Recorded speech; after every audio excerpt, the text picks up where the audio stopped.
So if any of you have been watching my recent shorts, you know I'm working on this book. Well, illustrating pages, that is. And the reason I'm mentioning this is because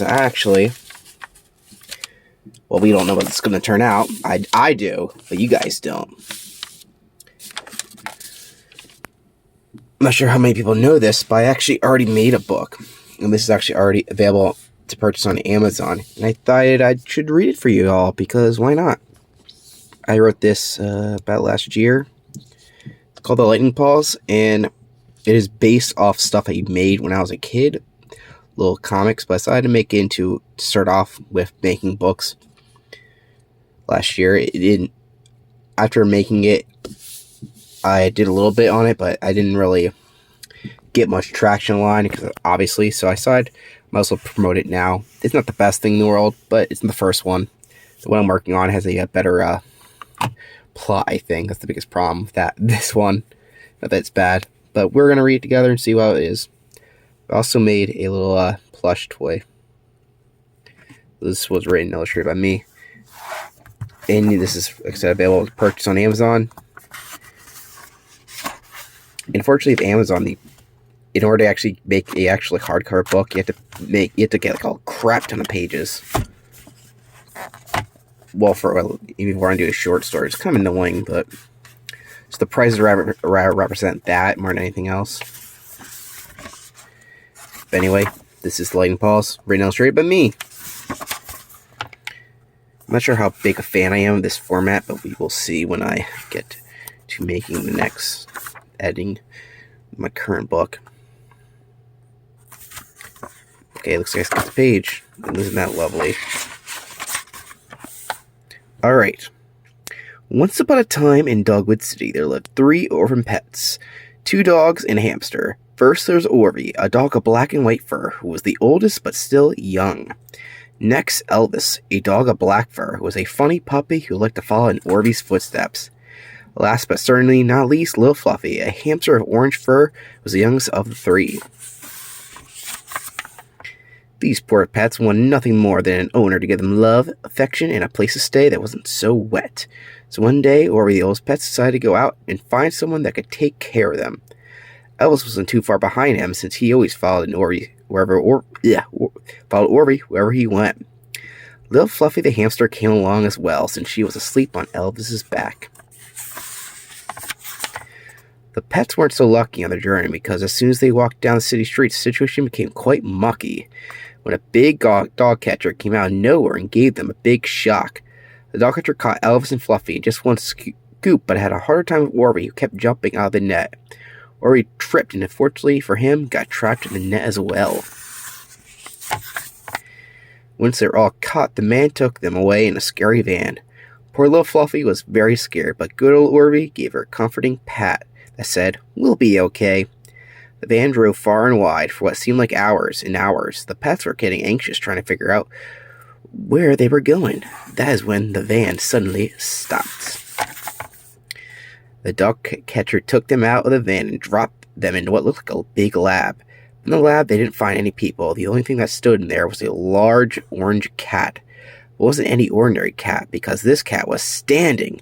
The cat was wearing strange red clothes, almost reminded the pets of old Saint Nick.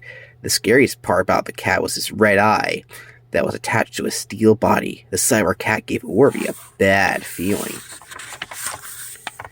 The cyber cat gave the dog catcher a large amount of cash and sent him away. After that, he aggressively grabbed all 3 of our animal buddies and strapped them up to a most peculiar device. A device that was no doubt to change their lives.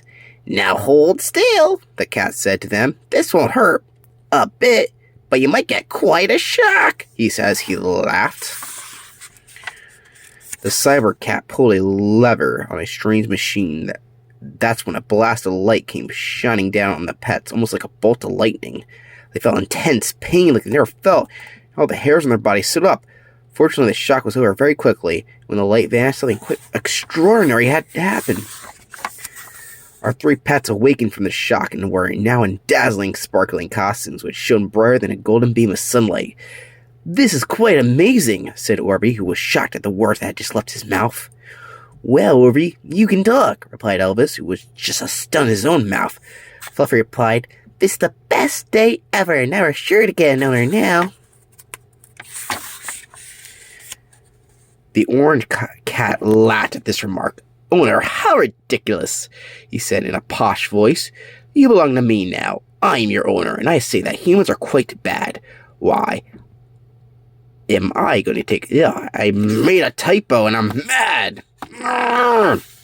Why, I'm going to take over this world, so there will be no longer any humans, and I alone will rule. But humans are great, replied Orby to the cat. They give us shelter, food, and affection. The king cat replied, Not true. In fact, my owner won't even let me shred the mat. If you don't agree with me, then it's time to attack. The king cat wasn't quite so nice, as he tried to attack our poor pets with sharp claws. Elvis didn't want the cat to hurt anyone, so he began to run, but instead of moving, his leg began to stretch. It stretched so much that the cat had to trip over it. Ow! That really hurt, said King Cat. I'll claw you for that. King Cat was very mad now. The cat took out his sharp claws and aimed it at Elvis. Little Fluffy didn't like this one bit and defended Elvis with brand new power. It just so happened to be a big purple hamster ball that cut the cat's claws clean in half. Not my claws, said King Cat in pain.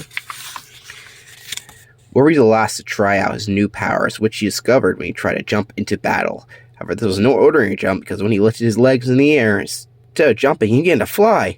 He flew so far and fast, he blew right through the roof. After the shock of being able to fly, it didn't take long for Orby to get used to it. For Orby, flying was as easy as riding a bike. So his awesome new power, he grabbed the menacing King Cat by his coat and flew him up and away. Where did he bring this dastardly villain? Why, the local police station, of course. The police officer in the station greeted the young, courageous pup with thanks. We've been trying to find that evil cat for years. What can I do to repay your bravery? Pupster? Said the officer. Well, me and my family could use a place to stay, replied Orby. Well, I think I could help you with that request, the officer replied. The kind officer offered for Orby and his family to stay with him, so later that day, Orby, Elvis, and Fluffy, for the first time, slept happily in their brand new home. They'd finally found their new owner at last. They would live the rest of their years happy and secure, and whenever there was trouble, you can always count on the lightning paws to save the day. The end. And the rest of this book, I actually have like stuff like bios, just because I need to extend this, because Amazon won't let you print it. It's a new book. I might do something different. We will see if I can find something. So I hope you guys enjoyed this. There's just random stuff here. I even reprinted some of my old stories. It looked pretty terrible, but you know, I thought it's one of the things I did to fill up space.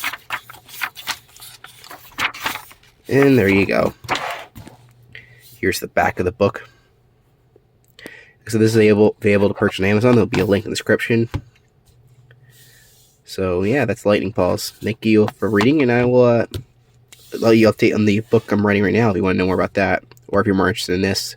So go to Amazon or that, write me a comment, and I'll sure to reply any suggestions or stuff like that. So thank you for watching. Bye bye.